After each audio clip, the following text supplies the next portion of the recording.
बातमी आहे नेत्यांना मिळालेल्या नोटिसी संदर्भातली। निवडणूक प्रचारामध्ये मतदारांना प्रलोभन देणं नेत्यांना भोवणार असल्याची शक्यता आहे, कारण नेत्यांनी मतदारांना दिलेल्या प्रलोभनाची दखल निवडणूक आयोगाने घेतली आहे।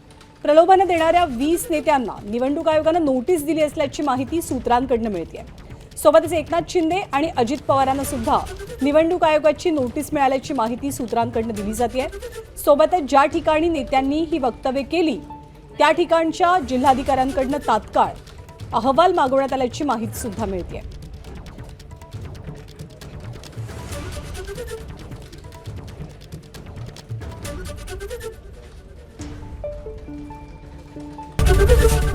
एबीपी माझा, उघडा डोळे बघा नीट।